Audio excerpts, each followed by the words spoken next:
I am Divya Jain, the moderator for today's session organized by Law Internships. Law Internships is started with the objective of providing first-hand legal experience of day-to-day functioning of various legal bodies undergraduate and postgraduate programs in law by Mr. Shubham Solanki sir, co-founder and partner, and Ms. Amrita Jain ma'am, partner at Law Internships. We have amongst us Mr. Swarnendru Chatterjee sir, advocate on record, Supreme Court of India, and senior associate at Luthra and Luthra, New Delhi. We welcome you, sir. Thank you. Sir has graduated with BBA LLB honors with specialization in taxation laws from School of Law, KIT University, Bhubaneswar. Sir has argued in a number of matters on varied subjects and various landmark cases before the High Courts of Madhya Pradesh, Allahabad, Delhi, Punjab, Haryana, National Company Law Tribunal, National Company Law Appellate Tribunal, Consumer Grievance Redressal Forum, Greater Noida, Electricity Ombudsman in Lucknow, Income Tax Appellate Tribunal, Tax Recovery Officer, Haryana RERA, District Courts of New Delhi and Bhopal, and the Supreme Court of India. Sir is qualified as an advocate on record at the Supreme Court of India. We welcome you, sir. Thank you. Sir, are you going to share the screen? No, I'm not going to share this screen. Okay, thank you. The brief topics for today's session will be significance of freedom of speech during COVID-19, freedom of press and how it is not absolute, various incidents that have taken place during the pandemic in relation to freedom of speech and freedom of press. Before we begin with the session, I would like to give a few ground instructions. It is going to be a very interactive session, so in case of any questions, either the participants may write your questions in the chat box or unmute your mics and ask it away. I also request everybody to mute their mics when they are in and turn their videos on. Without any further delay, let's begin the session for today. Over to you, sir. Thank you. The topic is very interesting. Like, we all know that freedom of press, or let's say freedom of speech, an expression. Freedom of speech and expression is guaranteed under Part 3 of the Indian Constitution under Article 19(1)(a). And you see, freedom of press, although not guaranteed, as it is under the U.S. Constitution, the 14th Amendment specifies freedom of the press. Unlike that, you have in India, it's read along with Article 19(1)(a). However, as put rightly by the host and by the moderator itself, that there are certain reasonable restrictions, even if you are being guaranteed a freedom. You say freedom of speech and expression under Article 19(1)(a) is subject to reasonable restrictions under Article 19(2), that is public order, morality, etc. So public order. Now you see there are catena of judgments, including the judgment of Shreya Singhal, where a division bench of the Supreme Court of India, rather say the Supreme Court of India, while striking down Section 66A of the Information Technology Act 2000, opined very clearly that the reasonable restrictions has to be interpreted narrowly and the fundamental rights have to be interpreted broadly. Now let us presume the situation or take into account the situation of COVID or the pandemic. Now I would as I wanted. Now can we have an interactive session, because I'll give a brief background initially now for around 10 minutes. Then I would like to have an interactive session as to answering the questions and clearing the doubts of people rather than giving a monologue. Is that possible? Yes, sir. The participants, if they don't directly ask, they will be putting their questions in the chat box. So I can read it out to you. Yeah, yes. Sure. Now you see, there are in COVID, during the COVID times, we have first come across. In fact, in fact, many of us were not aware of a pre-independence legislation called Epidemic Diseases Act 1897, the current ordinance which makes people liable also for some overt acts, and then you have you have the Supreme Court order of 1st April 2020, when Supreme Court itself said and told the press to be very careful to be what it says, because as positive news can bring about happiness, negative news or negative media reporting can go to an extent of taking somebody's life or taking somebody or putting one into mental distress, and can cause havoc. Rather than it can cause havoc. Divya, do you want to say something? No, sir, you may continue. Okay. So, as I said, see, long before, like in Chintaman Rao, Rumila Thapar, Romesh Thapar, 1950s, since 1950s, Supreme Court has said that freedom of speech and expression is a guaranteed right. And on the other hand, you can see that in the cases of Lady Chatterley's lover, or you see the cases of Sitaram Netre, or you see the cases of Vinod Dua, now Arnab Goswami. Then you have this Salim Chisti, this guy who has propagated something against the Salim Chisti, and Supreme Court has stayed action against that person of press. Now you had the action between Mahua Maitra and that the Z News platforms, and some Chaudhary or something. I don't know the name. You see, these actions have generally pose a question: is freedom of press absolute? Is the press absolute? Is the freedom of speech and expression absolute? Now, few years back, one may remember, a professor from Jadavpur University of West Bengal, Indranil Khan, was arrested because of drawing a cartoon, and it was found to be derogatory, and it was an online cartoon which was done. So ultimately he had to be released by a judgment of the High Court. And you see, these things, like the police, many a times police is still not aware, because we have come across an order by the Supreme Court recently, where they have an application also, where it says that the police is not even aware that 66A have been struck down in many in cases, and police still arrests people under 66A. So the state itself is not aware of what to do and what not to do. However, be that as it may, this situation of COVID, or this situation of pandemic, is not to be not to be mistaken with a state of emergency. And freedom of speech and expression and freedom of press cannot be stifled, or cannot be said that it is subject to reasonable. It cannot be subject to state procedures, because it is not an emergency. It can only be done under emergency of 352, 356, and articles 352, 356, and 360. Other than that, it cannot be done. Now, this is a disaster under National Disaster Management Act 2005. But state can take certain steps, but it is not a threat of emergency. It is not an external aggression. It is not an internal aggression. It is not a financial emergency, and it is not a guerrilla warfare. It is just a pandemic for which certain stringent measures needs to be taken. And for that, press can be asked to be careful. Press cannot be asked as to what it should print and what it should not circulate. Of course, there are reasonable restrictions. Full false news cannot be done. But of course, certain restrictions keeping in mind, and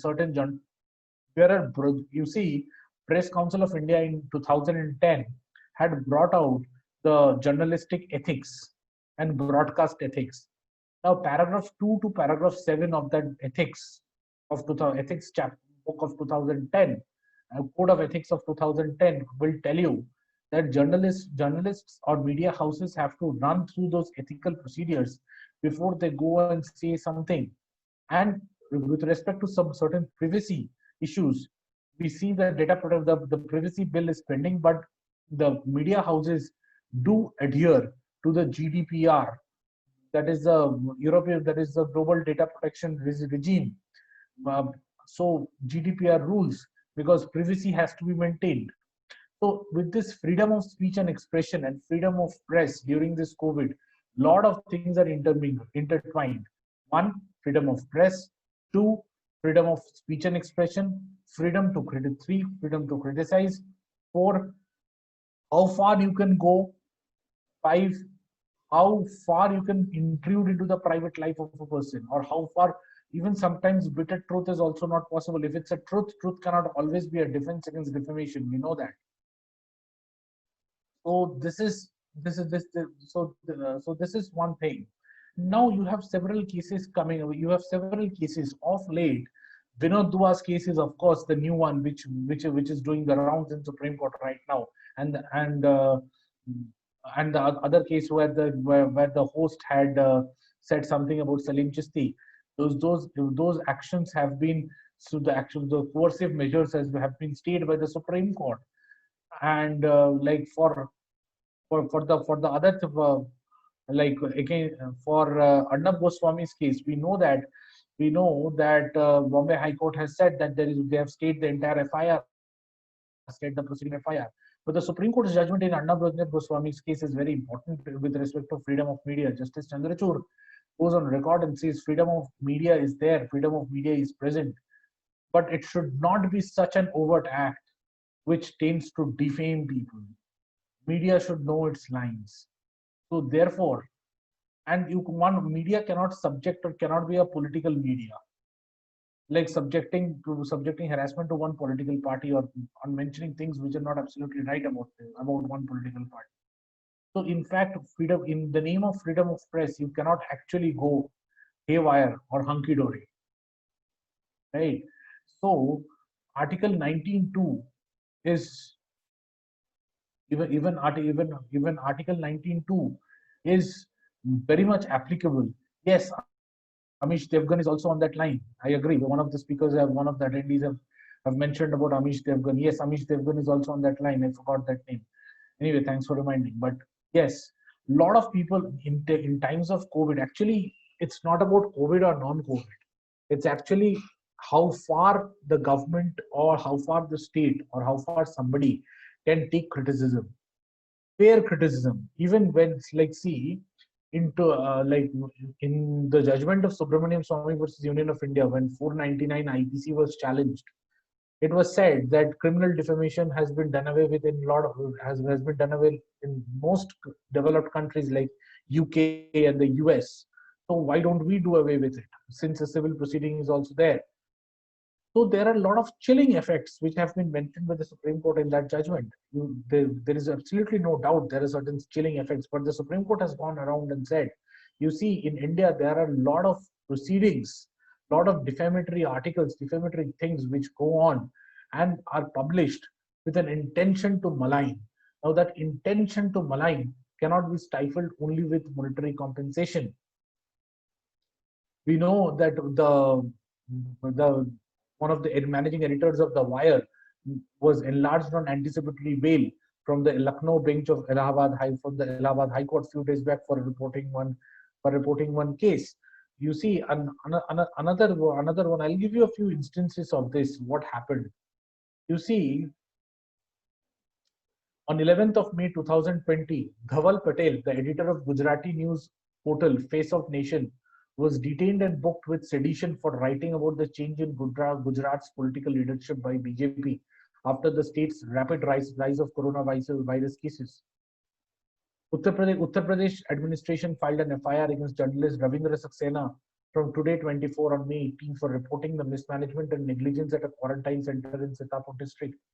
In Himachal Pradesh, 10 FIR cases have been filed against at least 6 journalists for reporting India's migrant crisis and lack of food distribution. According to News Laundry, Maharashtra police booked Rahul Zori, a reporter with TV9 Marathi, for reporting irregularities in migrant relief camps in Dhule, Maharashtra. The Uttar Pradesh government, now what I was mentioning, The name of the Wire founding editor was Siddharth Vardarajan. He was allegedly causing panic. He was alleged with. The allegation was causing panic through his tweet about the UP chief minister attending a religious event on March 25th, that day after lockdown was announced. Now on April 1st, 2020, the Honorable Supreme Court directed or observed, not directed, it merely observed that no media outlet, print, publish, or telecast anything on coronavirus without first ascertaining the facts from the mechanism provided by the government. This is actually in line with the broad journalistic code of ethics of 2010, because such panic-driven migration news has caused untold suffering to those who believed and acted on those news. This is a reasonable restriction. This cannot be caused due to unreasonable restriction, right? Now let us see the case of the. Now let us hear from the participants what the questions are, because I have broadly outlined the law and broadly outlined what Article 19.2 and Article 19.1a guarantees, and told them about few instances. Yes, sir. So there's a question from Ms. Vedhavi Senthil Kumar. What are your views on effects of freedom of speech and expression in social media during COVID? Because speech and expression done on social media now is having a very negative impact on people. You see, there has been recommendation to include social media, or like even recommendation to include social media within some regulatory methods. But you see, social media news Twitter handle, or say Facebook, or say LinkedIn, has no regulatory method as such. It does have a content check, but as such it doesn't have anything, nor does it have any regulatory mechanism. In fact, the news handles which have their Twitter handles also, if they say something, or any WhatsApp video, like on WhatsApp or Facebook, there is some video, so there is no check and balance on that, and there is no check and balance on that situation, on those videos at all. Now for that, now let us anticipate a situation of what Anuradha Wasim's case had spoken about in Kashmir. Now the Kashmir issue is completely different. Now internet has been declared to be one of the fundamental rights in Anuradha Wasim's case by the government. So there cannot be denial of internet subject to reasonable restrictions. Now, will spreading of fake news be within the ambit of uh, like reasonable restrictions? Of course it is. But we need to have a control mechanism. Who will control? Like say for Facebook, Twitter, everything, there should be a control mechanism. Government cannot do that. If government tries and oversees, it will be intrusion into privacy. Like a social media account it's like a diary of a private individual. You cannot just interfere there and right to privacy has been upheld as an integral part of Article 21 of the Constitution. In K. Puttaswamy's case, 9-judge bench of the Supreme Court overruled 2 Kharak Singh and MP Sharma to include right to privacy as a part of the fundamental rights under the Indian Constitution. So it is a very thoughtful question, that how to regulate false news on social media. As of now, we can only say that people need to be careful and verify as to what is happening. And if totally fake news is there, so kindly report it to the police station for report, because fake news and causing panic due to this fake news is obviously a criminal offense by that standards, and causing panic and breakdown in this situation. But reporting of migrant crisis, reporting of any other thing which is actually a true facet, cannot be, or a true criticism or a fair criticism cannot be a part of reasonable restriction, cannot be used to stifle the media at all. Fearless journalism is a part of fair journalism also. One has to be fair. One cannot be lopsided. One cannot take sides in journalism. Thank you, sir. Next question is by Advocate Sankritu. Yeah. How would you relate the doctrine of proportionality to the whole pandemic situation? Insofar as possible, any sort of curbing may also lead to stringent breach of fundamental rights. Sorry, come again, please. How would you relate the doctrine of proportionality to the whole pandemic situation insofar as possible? Any sort of curbing may also lead to a stringent breach of fundamental rights. So basically, the question is that, if I understand correctly, is what are the stringent methods that he's asking, right? Actually, what is he asking?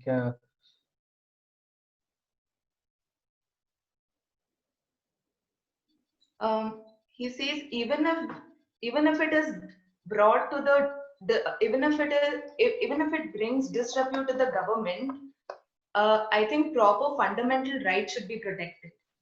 Yes, you see, that's what I was saying. Even if certain things are brought to the notice of the government, if it's true,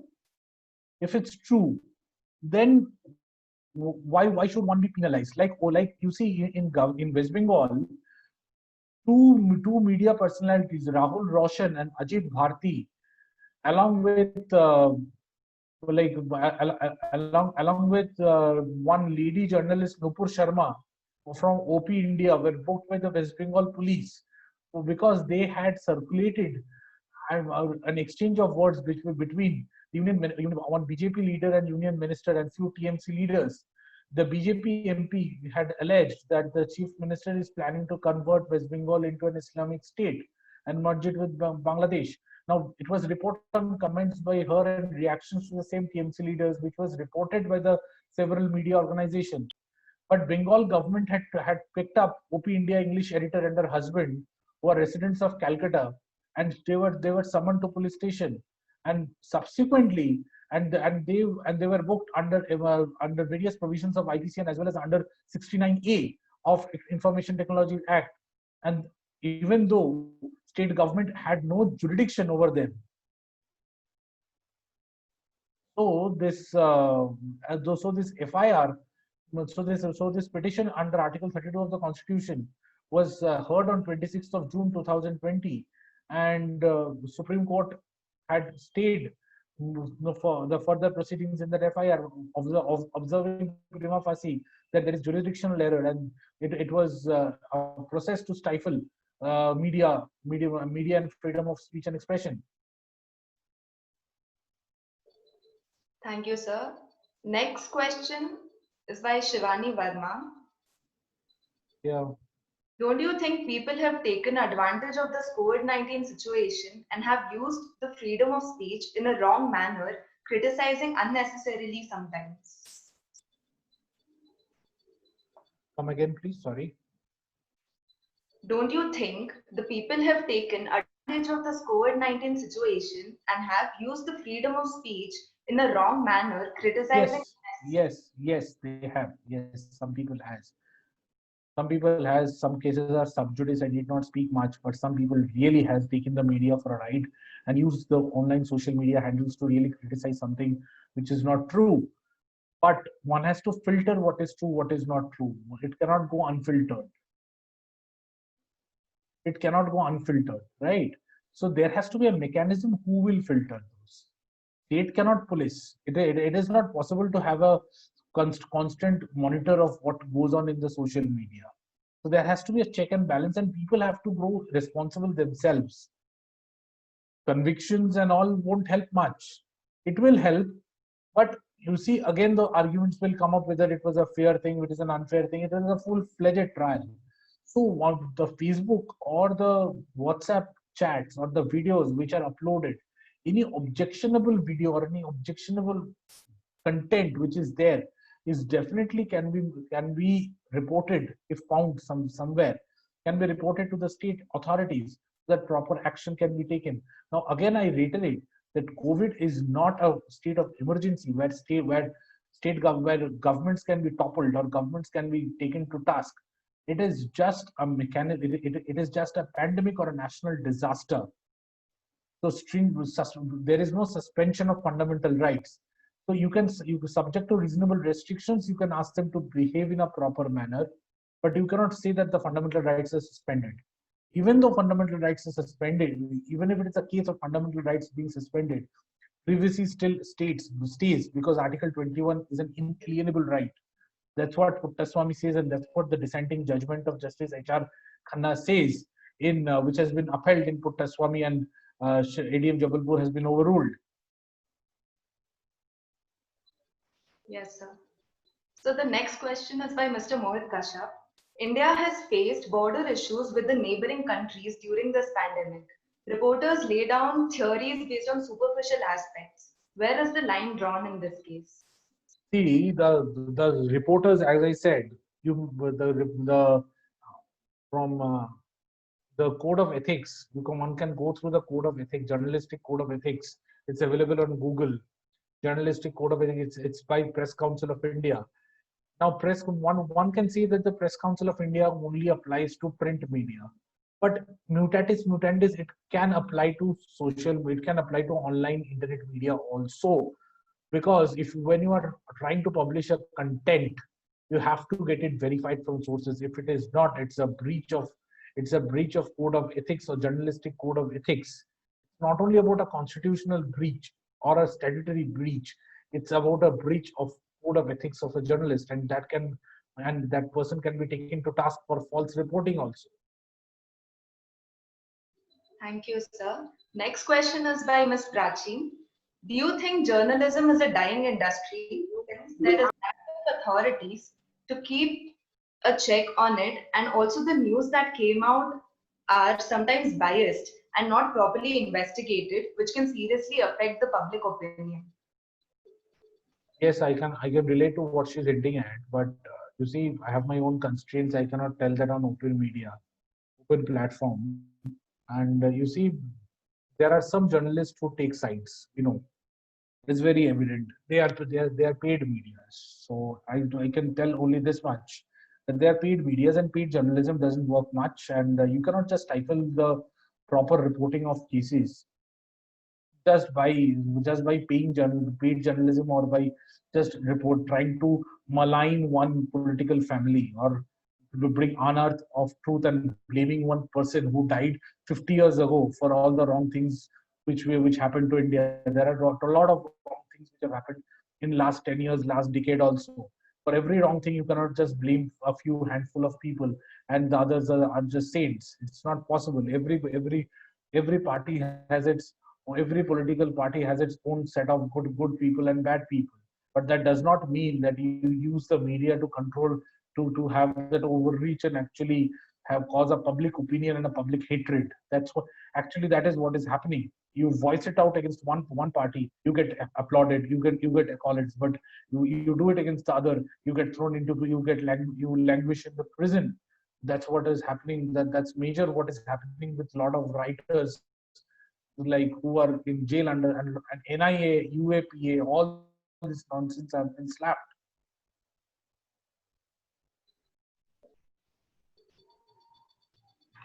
Thank you, sir. The next question is again by Ms. Prachi. What about social media trials? People are using their freedom of speech wrongly to make a person guilty when it has not been proved. Is there any way out to prevent it? See, media trials are thoroughly deprecated. You see, media trials are not to be like what do you say, are not to be encouraged. Supreme Court, the Delhi High Courts, and lot of other people, lot of other courts have said that you cannot have a media trial. Like for example, the Delhi gang rape case, or certain other cases. Uh, you tend to have a public opinion. So those public opinions, you see, judges are also a part of the society. They are not horses that they will have they will wear those glasses and they will not read anything. Of course, judges are human beings, and to err is human. When That is why, for journalistic code of ethics says that you cannot just publish about ongoing media proceedings. You can just say this happened in the court. You cannot formulate an opinion and say this is what is happening. According to me, that is why there has to be safeguards and checks and balances for reporting ongoing proceedings. You cannot just label a person to be a terrorist, a convict, anything. We live in an inquisitive in a system where it is like the accused is innocent until proven guilty. So media cannot be a Supreme Court judge or a High Court judge to label one guilty. Media trial should be deprecated. Media trial should not be allowed. Media should not hype one trial over the other. Like who is guilty, what is there cannot be news or debates on who is guilty, and evidence cannot be scrutinized. They are not there. It's the job of a court. Let's have a fair journalism. Does not mean you malign publicly a person or you discuss evidence in a court of you discuss evidence on a 24/7 news channel. Thank you, sir. There is a question by Mr. Rishabh Pagaria. I request your opinion on the following points. First one, during the initial days of the pandemic, a religious congregation of a particular community in New Delhi was found to be responsible for a larger extent of the spread of the virus in the country. However, the reportage of this fact eventually started targeting the community as a whole, hence fanning religious sentiments, risking riots. How does the media thread this fine line of reporting such news in an objective fashion and avoid the influence of its political affiliations, whatever they may be? If you read the journalistic code of ethics, which I keep on mentioning, says that if anything you hear from sources, you have to quote the sources. And if you are not aware of the sources, then just say, I'm not aware, this is subject to clarification. And if you're not 100% sure, don't say anything. What the participant is asking is about the particular community and law, and cases have been filed for their release also. FIRs had been slapped, their passports and visas were impounded with no reason or with a non-speaking order or something. The case is sub judice. I don't want to speak on that. But you see, just labeling one entire community for an overt act of few people is again not right. Framing a public opinion is again not right. When the case is under the state authorities or in a public law in legal enforcement mechanism, a fine line of balance should be drawn. What is the fair sequence of events? What had happened? And this is the future course of action what the state is contemplating. You cannot say whether that person is actually guilty or not. That means you are doing the job of a judge. You are actually commenting on the evidence of the case, which you cannot do as a journalist. Another point by Mr. Rishabh Pagaria is certain news reporters have a larger than life persona and a blind following among the masses. This factor has been exploited to manipulate the fragile opinions of the public at large. Before you complete the question, I know what he's hinting at. I will refrain from answering this.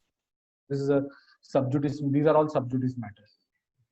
Yes, it has been exploited. Yes, it is done, but it is up to the judiciary, up to the thing. I cannot leave an opinion on that. According to me, this should not.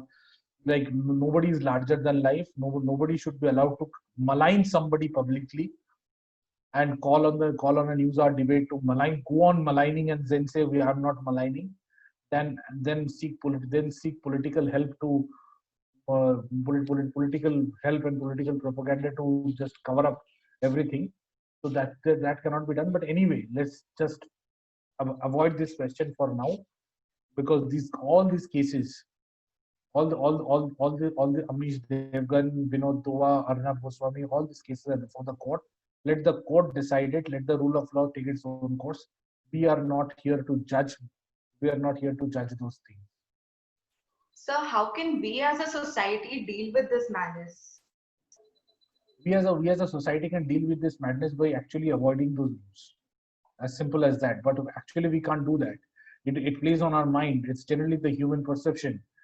We cannot just refrain. But this growing nature of TRP and making every news sensational, by this person doing that and shouting at the top of the voice for something which is negligible, but non-reporting something. You see, oppression of certain people are not being reported at all, whereas a small thing may be blasted out of proportion. So journalism should, in good old days, where only internet was not there, it was print media. There was proper page for everything, for proper thing for everything. You cannot just have a 24/7 channel funded by a particular political group just to project that. It's an actually a corrupt practice. It should RP Act should be actually amended to include it into the corrupt practice, and actually and this should be strictly viewed by the Election Commission. Yes, sir. Another question is by Ms. Pallavi. What is your view on JD Bakshi losing his temper on national television? Is it misuse of freedom of speech? The Colonel G.D. Bakshi on that Subhash Bose issue. Yes, sir. Let's leave it at that. It's a phenomenon. It's about you see about Subhash Chandra Bose. We are all very much aware of what things have happened, and because a lot of RTI records have cropped up, movies have been made, and books have been written, and Anuj Dhar has taken the Anuj Dhar, the noted journalist, have taken the entire responsibility for unearthing the entire truth. So let them do it, and let us not. It is actually, you feel emotional sometimes for a national hero, but one needs to know where to limit emotions. Sometimes it's not always about Subhash Chandra Bose. It's sometimes about India and Pakistan also. Are well-to-do, very well-to-do neighbors who loves us so much that we are getting garlands of different flowers from them every now and then, and a particular state which was once called the heaven on earth has transformed into hell, and people cannot visit there. So let us not stick to that. You see, one um, like it should not be that the emotions take over. The emotions take over your senses, but sometimes you see it does happen when you hear. Normally, he's on air with people who are absolutely speaking crap, so they have to be shut. Yes. Hello, sir. I have a question to ask. Yes, Hello. yes. Sir, many journalists have been arrested and they've been charged with sedition only because they have criticized the government for their mismanagement and misfunctioning when it comes to handling the COVID-19 situation in their state. So it doesn't even amount to sedition, but they've charged with it, and many journalists have been arrested for that. So what do you have to say about that? Many Also, journalists have been, many journalists have been arrested. Yes, complete your question. also, it was in news that the BJP government have, filed a petition in Supreme Court for asking the news channels to, not report any news regarding COVID-19. Although the court rejected that petition, but then, what are your views on this? You see, that's what I was discussing on April. That happened during end of March.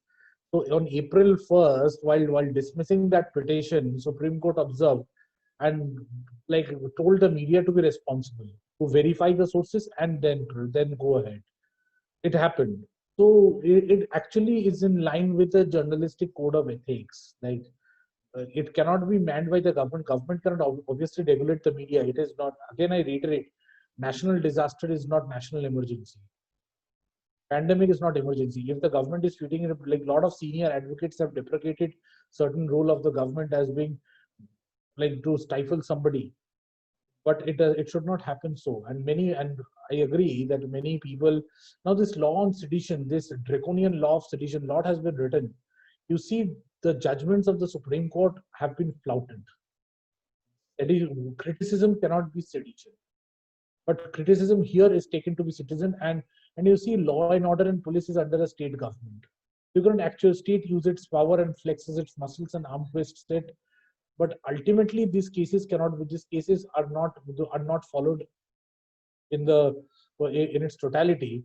But one could feel that this 9 out of 10 times it gets quashed in the high court level and nobody follows it. It is only during these times when there is a hype, then so many multiple FIRs are filed just to arm twist and just to quieten a person so that he or she comes within the striking range of the ruling government. So that is not actually right. But you can regulate like false news, fake news, but you cannot actually regulate a news and filter it through your scanner at what should go out and what should not go out. Obviously, you cannot create panic, but you cannot stop fair journalism also. We have a line of questions regarding the same topic, sir. Does the government silence the media for the reasons it advocates? It's a question by Ms. Sharanya. I choose not to answer this. I can answer it in private, but not on the media platform. Yes, sir. Another question by Ms. Vaibhavi Senthil Kumar. Your views on how politicians are taking advantage in this COVID situation and using freedom of speech and expression for their benefit. They are. You see, the lot of them are like relief packages and all, but you cannot actually say that all, like, elections are still 4 years from now. So we cannot say that these are actually election tactics, but yes, if you say something that yes, these are some propaganda, something is actually a method to move voters, but that is not actually a corrupt practice, and that is actually we cannot stop. If a legislator of a particular, or a leader of a particular party is announcing some packages or announcing something like trying to help, it cannot be labeled as an unfair thing or saying that he is just to woo good voters. That generally happens on the sidelines of election. Indeed, sir. The next question is by Ms. Shivani. There was a recent case when a female comedian was given rape threats in a very cheap manner because she commented on religion. How freedom of speech was balanced here or can be balanced here? No balance was there. You see, a lot of threats are being given to a lot of people over a lot of things. So threats can happen, threats can be given, but you see, like, threats cannot actually silence somebody. So these threats, if reported to the police, and mainly the police should act fairly. You see, the state should act fairly. It cannot be biased. But unfortunately, in some cases, it is biased. Yes, sir. The next question is by Advocate Sangrito. Any yardstick or benchmark as to how to determine or measure that something is unreasonable or reasonable? For example, the Hindu editorial, for example, Surendra, cartoonist, draws few cartoons, if looked at different angles, can mean derogatory, but it's still a right and he works on it every day. You see, right to artistic expression and freedom is also part of freedom of speech and expression. You see, and it has been upheld many a times, artistic freedom and all. In a lot of movies were banned, many things were banned, but artistic freedom, Supreme Court quashed and said no, it will be released. Even for some Bollywood movies, it was done last year. Karni Sena and one was two stupid acts were done to stall a release of a movie. Now, what Angrito is asking is actually pertinent. Like, artistic freedom is fine. Artistic freedom is there, but one should be diligent enough. I reiterate, one should be. It says freedom. I genuinely do not doubt. Like for you see, with the barefooted printer of India, who died, like he also had to leave India because he painted Mother India in a certain fashion. So, like, we actually, there is no procedural safeguards, or say there is no line of balance at defined what is right and what is wrong. It is case to case basis. It is interpretation. Yes, it's MF Hussain, what I'm talking about. Yes, sir. So can we say that there is a lack of legislation on such topics? You see, it's all about judicial interpretation. What is reasonable restriction? And public order and morality. It's a very broad term, but you see, a lot of judgments have already said public order and morality cannot encompass everything and anything. And reasonable restrictions have to be interpreted narrowly as to what it is, and fundamental rights has to be interpreted broadly. So if it is a fair criticism, even if it's in the form of a cartoon, if it's not derogatory or defamatory, you can have a good laugh about it, but you cannot just subject somebody to arrest. Thank you, sir. The next question is by Mr. Mohit Kashyap about the comedian, which was answered. So I may skip that question. The next question is by Ms. Aradhana Singh. Any suggestions on internet ban in the states when news don't even get covered? They use internet ban as an emergency to curb public opinion, especially when it's an election time. Is this question related to Kashmir? Please ask, is this question related to Kashmir?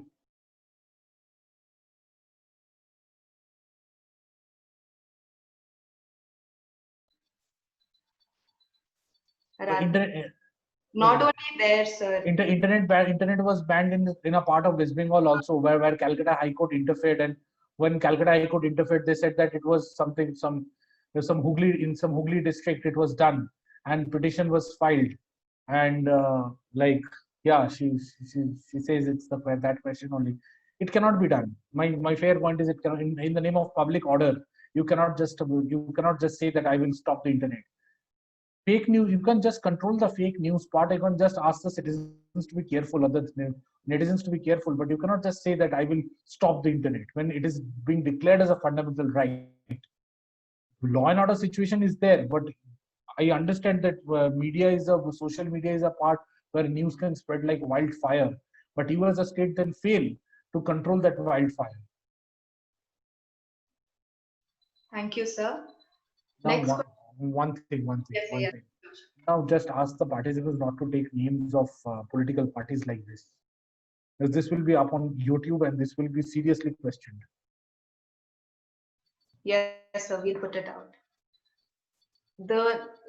Should I go ahead with the next question? Yeah. It's by Ms. Kritika Jamkhandi. What is your take on the imposition of national emergency by Indira Gandhi? Wasn't that a huge blunder to suppress voices all over the country? Of course it is. I quote Shanti Bhushan over there. I quote a lot of people over there. In fact, I quote Nirende over there, the Attorney General who actually defended during ADM Jabalpur, and he went on record to say, like, the judges questioned him. Here I will say, it's a part of the judicial record. Here I will say, like, judges questioned him, apart from including Justice H.R. Khanna, that if somebody during this time, if somebody was to shoot any one of us, would he not have a protection of Article 21? Nirende said no. Unfortunately, no.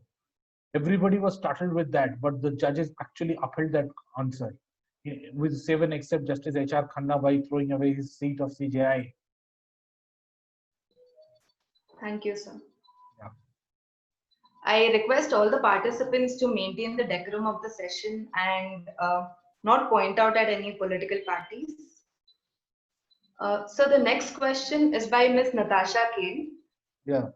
Media underreports the availability of beds for COVID patients in certain well-reputed hospitals. Can there be a defamation case filed by the hospital concerned, since it will bring down the reputation in the eyes of the public? You see, to me, like, number of beds and all, these are all public information. They should be put up on the internet itself. This can be done. It's a public information in these times. It is not something which needs to be kept in the pocket. It's a fair information as to people. Like, there can be 2 columns: number of beds, number of patients, and number of vacant beds, that people have an idea where to go. You cannot just throw away people from one place to another, keep it swinging like a tennis racket. It's not people. Patients are not tennis balls. Yes, sir. The next question is by Ms. Palak. Suppression of facts and oppression. Now, before that, Aradhana Singh asks one more question. I wanted to add not only about West Bengal and states in Northeast. Yes, in Northeast it has been done. I am aware. In Northeast it has been done. I reiterate the fact that in many of places it has been done. I don't want to specifically comment about Kashmir because the case is sub judice before Supreme Court and the Jammu and Kashmir High Court. But yes, stifling of internet and stopping it in the name of public order and law and order situation you can obviously reduce the speech. Reasonable restriction means not complete blackout, but you can reasonably restrict. Like instead of 4G, it is 2G. So a lot of things which actually happens in 4G can be curbed in 4G. You can regulate the growth, but how can you just completely have a blackout?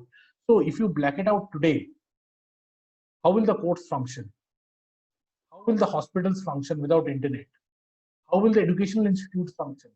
You are actually black in name of public order and morality. You are stopping and stifling the entire state, entire area, entire mohalla. Yes, Yeah. sir. Thank you, sir. Next question is by Palak. Suppression of facts and oppression of media have been common during the pandemic. How far is it justified? What? Please repeat. Suppression of facts and oppression of media have been common during the pandemic. How far is it justified? You see, paid journalism is very much prevalent, and state controls everything. Media rights are ultimately subject to Ministry of Broadcast and Information and all. So you cannot just say that the state has no control over it. Private news channels, obviously, it's a private sponsor. You see, ultimately the rights are with the journalistic rights, or like say press rights are with the center, with the ministry. You cannot just have a lurking sword, damsel sword on your head that you speak the truth and your channel will close the next day, or political goons will come and to break into your office and just kill you. Everybody has a life, everybody has a family. Now, of course, fair journalism is there, but the threat perception which is also there has to be quite balanced. So of course, truth must come out, but not at the cost of somebody's life. Acha, I would request one thing. Can you have Aradhana Singh speaking, because she has many questions? Just put her on the mic. Radhana? Good evening, sir. Good evening. Yes, go on with your questions. I don't have a question. It's just suggestion, basically, because you have already answered part of my questions. It's just that the Northeast rarely have internets, and shutting them like this, it's like absolutely quietening their voices. We don't have any voices. We don't have say in anything. Especially when the CAA came, it was all silenced down. And I think most of the parts of the same country do not know what is happening. They had confusions. They have a lot of confusion. They have a lot of chaos coming in. And at that point of time, curbing the same freedom of expression, it wasn't a good thing to do, because in the end, they needed to voice out, because it's all about mainly the Assam and the other states which are nearing to Bangladesh. So I was just saying that I'm glad that people know about it, but at the same time, they needed to show what exactly was the reason. Otherwise, people would have been like joining, saying that the government is right in what it was doing the other day. You see, internet cannot be blacked out totally in the name of public order and morality. But again, there is no right to come. There is no right. But you see, Article 19(2) gives the government a power to regulate, subjected. So, correct. Now, every state cannot have an example like Kashmir. Kashmir is in a state, like according to government, according to the government version, it is in a state of insurgency. Now, the entire Assam and entire Northeast is not subject to insurgency. True. Now, what happens to CAA and all those things, it is subject to interpretation by Supreme Court. Now, the demographic change it sought to bring about in Assam is something which is subject to judicial interpretation also. But in that name, if something happens to if something is internet is being curbed, or education is suffering, health is suffering, or something is suffering, some like fair journalism is also suffering. So you can obviously regulate what is being circulated on the media. The people can be responsible enough to report or discard any fake news, but that does not mean that you stifle certain voices or stifle the opposition. You cannot have a proper fair democracy in an opposition free arena. It relates to autocracy, not democracy. That's true, sir. The same thing. The Assam floods have still not been correctly shown in the way that it should be. It's like हर साल तो होता है, इस साल भी नया क्या होगा? But it's every year it's going again and again in a different way. So they have not been showing it correctly as well. It's just that Amitabh Bachchan has done this, Amitabh Bachchan has done that. Please, So good. that's again ethical morality. Yes, sir, Radha. Just control That's there, again. ma'am. Please, Sir, Yes, sir. ma'am, please Yes, sir. control. Ma'am, please control. So Like, it's just that celebrities have been getting more attention than what yeah, it should be there. yeah, So yeah, ethical. I know, I understand everything. Amitabh Bachchan is also important, and Assam is also important. Maybe Yes, people sir. of thousands of lives are more important than a celebrity life, but you So see, that's what I just wanted you to tell what is ethical journalism at this point ethical of time, because journalism, it's very important. ma'am, ethical journalism can relate to both. You need to have a fair reporting on the both the things. It does not mean overriding one, trumping. It's not a Trump theory, right? You trump somebody's rights. It cannot be done. If there are floods in Assam, report it. Let the country know what has happened. But you cannot report it in a fashion that it will cause panic. Of course, report it in a very, very concrete manner, give the right figures, be fair to the people, be fair to the country. And this is not an explanation that every year it happens does not mean this year also it will happen. Obviously, it's a natural disaster. Like West Bengal was struck with Amphan, a cyclone. You cannot stop a natural disaster, right? A natural phenomenon which has to happen has to happen. You can control, and how far you can control is dependent on how fearless you allow the media to be, because media is the eye and the mirror of the government in many places. Places where government cannot reach, media can reach. Sir, in continuation of this, I would like to ask that if the media deliberately does not cover an issue, like if they're being biased over some issues and they do not cover other issues, for example, the Assam floods was not covered by all news channels. Many of them, like they fail to cover this issue. So, in such situations, can they be charged under any law? No, no such thing, because if their licenses won't be cancelled, like if you petition to the court will say they have a right to report whatever they can. It's not a my name is Khan situation where BBC reporter goes to California to report a flood. That happens only in movies, not in reality. Thank you, sir. May I go to the next question now? Yeah. Next question is by Devika Dev. What are the legal and regulatory consequences in public and civil law of coronavirus? What? Sorry? What are the legal and regulatory consequences in public and civil law of coronavirus? Coronavirus civil law remedy? I think something else. Ask her to speak. Devika Dev, if you can unmute and speak.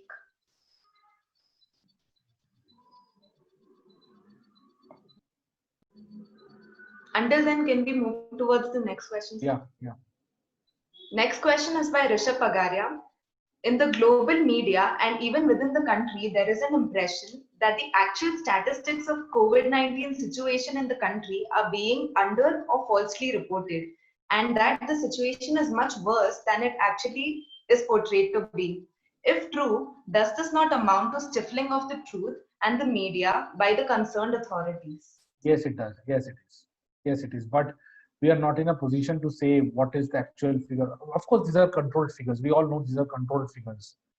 But how much control we are yet to know, yet to ascertain. But the figures which are in fact coming out are not less than instill fear in the minds. If the actual figures come out, probably we will not go to our nearby market area also. Yes, it does amount to stifling. Yes, it does. But sometimes you cannot just create panic. You need to be balanced, very balanced. Thank you, sir. Next question is by Avarun Hina Jalan. Sir, do you think conventional media is dying because of social media? Yes. people are themselves reporters. Yes, it does. Yes, and there is no check and balance, of course, on social media. Next question is again by Advocate Sandrito. Also, no right to curb interest because apart in this Interest? Internet. I'm so sorry. No right to curb internet because apart in the sites from their own opinions or voices, it is also closing and bringing a blanket ban to one's quest for knowledge. How will people know about the happenings around the world? Nobody has the right. Yes. He was giving his opinion, not his question. So, yes, you may be right. We'll move on to the next question. As of now, there are no more questions here, sir. So if Sorry to interrupt, sir. Saipriya Ramant has raised her hand. I request her to unmute and ask the question, please. yeah.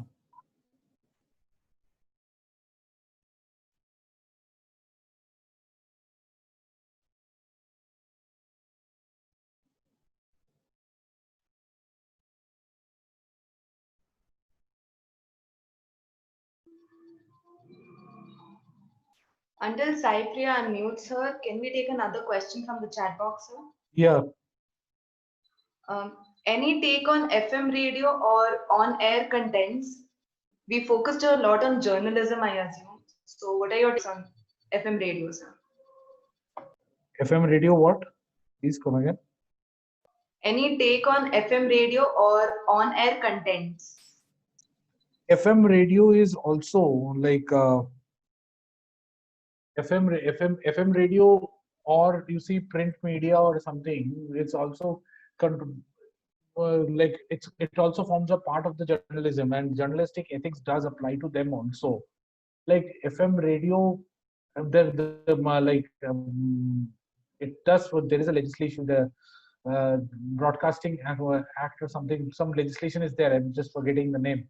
There's some legislation is there, but you see it does form a part of the journalistic ethic, forms a part of ethical journalism also.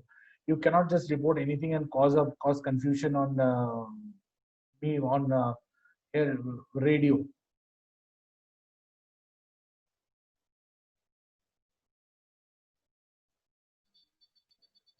Yes, sir. If anybody has any other questions, they may please put it in the chat box, or they may unmute themselves.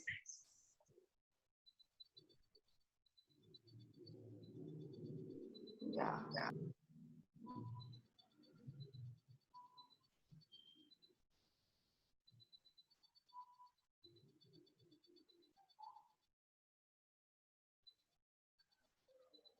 Somebody had some questions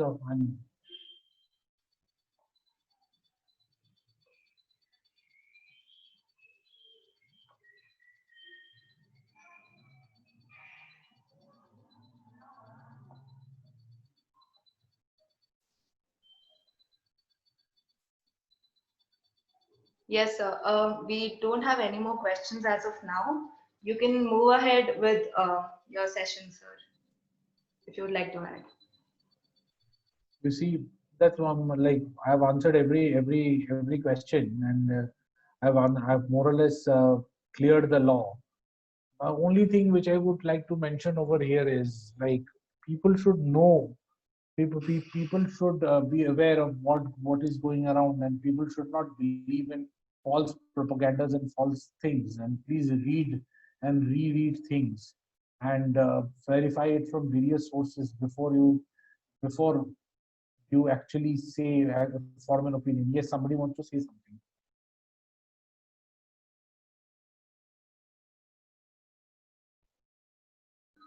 No, sir. Continue.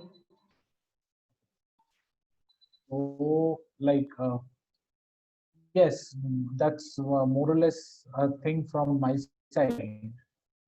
If any further questions like are there, I would like to answer. Sir, I had a question. Yeah. How can we as common citizens or as law students uh, bring about an awareness or highlight such issues of fake media, fake journalism, or any of that sort? What are our rights, basically? Your rights are to discard those fake things, not believe. It's, as citizens, also we have some duties. It is not always the duty of the state. As citizens, we have also have a duty, like fundamental duties. What we have. So it's the date of it is the duty of the state also to have also fundamental duties. It is duty of the citizens also to check what is right and wrong, and we have a balance. And have a balanced opinion, not go by what just somebody is saying. Don't never believe in hearsay. Media reporting may not be 100% right every time. So just weed out what is not right and weed in what actually filters. Acha, Hina asked something. Acha, can you ask Hina to tell her question because it's too long? Can she ask me? Hello, sir. Hina. Sir, I wanted to know how can we differentiate between real and fake news? Like you mentioned right now correctly that we should be aware about our everyday news that is going around us. So how to differentiate? Yeah, you see, a few days back it was like I saw fake news that again a total lockdown, but the thing was actually not right. So, for example, lockdowns. Wait for the government notifications to be. Because government is publishing those notifications as a matter of fact on social media also, on its websites also. So just wait for the government document to be out, the gazette to be out, and for proper things to be out. Don't just don't just believe what is being spread. Okay, thank you, sir. Yeah, this is one regarding this COVID. Regarding other things like lynching, Yes, sir. it's not possible to know for you to know what actually has happened. But think like a rational person. What might have happened? For some encounters, think like a rational person. What is happening? Right? There are a lot of encounters which prima facie seems to be fake. But till court decides it to be fake, we have to believe what the ultimate seal is put by the court. So there are a lot of, and on fake encounters, there are a lot of cases. PUCL case of 2014 has given detailed guidelines on fake encounters also. So we have to be balanced and we have to be rational ourselves, in fact, to believe in what is what and what is not. And we as lawyers has can have that actually balanced approach to understand and filter the right and the wrong. Okay, sir. Thank you. So we have another question in the chat box. Yeah. Do you think sloganeering like Bharat Tere Tukde Honge is acceptable in the purview of freedom of speech? No. That's actually sedition.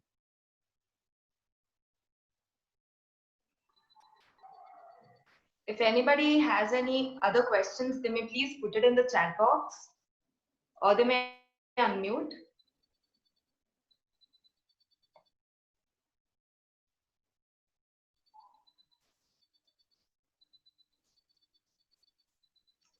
Sir, would you like to give any further inputs? Other inputs, like this is all, like I have actually had a quite an enthusiastic session with a lot of people over here and have answered a lot of questions. And more so with respect to certain states, just don't believe what media says. There are a lot more happening than what actually is being projected. Sir, I have a question to ask. Yeah. Sir, as you said, the news that is reported must be reported in a very concrete manner. But when the lockdown was announced, nearly 700 people had died because of abruptly announcing the lockdown in our country. And so, like, what do you have to say on that? Because a lot of people starved, they met with accidents, and they committed suicide only because the news of lockdown was announced abruptly. So, what is your say on that, sir? Your question is, what is your pertinent question, ma'am? So, when the media doesn't report the news properly and they create havoc in the country by, by giving out news in a very abrupt manner. You see, it depends on the, it depends, like when you see, how can I answer this way? This is a very subjective kind of a question. You see, there are many such incidents which have been reported, have not been reported by the media at all, or where they have been just kept mum over it. So like this you can say as biased journalism. But you see, what fair journalism can do. Take the example of George Floyd. Fair journalism actually penalized the police officers who were there. Similar incident like George Floyd happened in India last week. What has happened? Nothing has happened. Everybody is sitting quietly. George Floyd example is writ large on our face. It happened this year only. And a lot of people, as you correctly pointed out, ma'am, that a lot of people are committing suicides, have committed suicides because of a lot of migrant laborers have committed suicide and everything. Courts have risen to that occasion, but courts might have been a bit late in that. But yes, judiciary has played a large part in controlling this pandemic in a major manner, in a majoritarian manner. But in overall situation, some states have managed, the union somewhere it has managed, somewhere it was lacking. And in this pandemic situation, no political party can make use of it. People should work in tandem, not in isolation. And personal propagandas or personal edges must be kept at bay during this time. This much what I can say. Thank you, sir. We have another question in the chat box by Mr. Ananta Narayan. There are many rumors that media are giving fake information about the increase in cases of COVID. So what is your opinion on that? And how far is that true? Maybe possible. But you believe the government figures only, that's the only authentic information, only possible way of differentiating, or just having we as citizens cannot do much over it, you see. But we can say government is putting up this figure, how can you give us this figure? They will say that this is what government is telling you is wrong, what we are saying is right. So actually we cannot actually fight with them. No point in fighting. Each person has its own say. That's what freedom of speech we are talking about. But yes, but they cannot be so wrong. If it is one, it cannot be 100. On the other way around, if it is 100, it cannot be 2.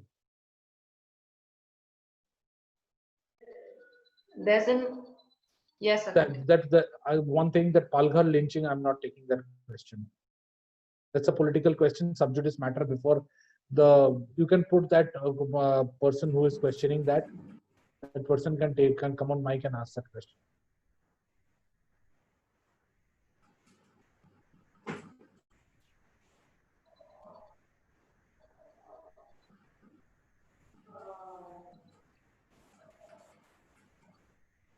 Kritika, would you like to come on mic?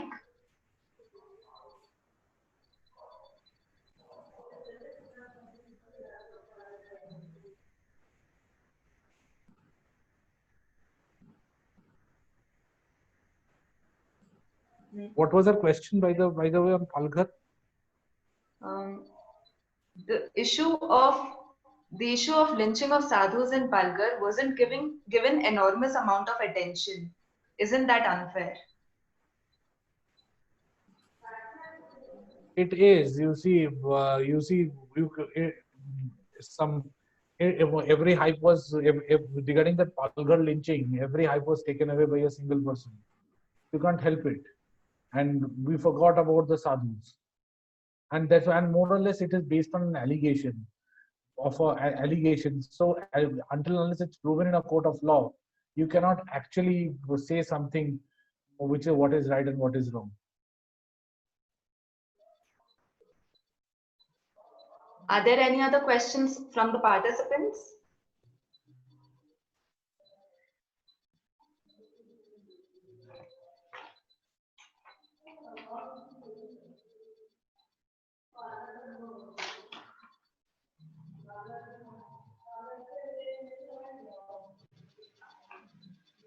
Yeah. Yes, sir. So do you have any other further inputs? No, that's I've answered more or less all questions. Considering that there are no other questions and queries, I, Divya Jain, on behalf of Law Internships, would like to extend a hearty gratitude to Mr. Swarnendu Chatterjee, sir, who honored us with this enriching and thought-provoking session and took out time from his busy schedule. Thank you, sir. I also would like to mention our deep sense of appreciation to all the students who are present here today. Hope this session was a great learning experience for all of you. Thank you again, one and all.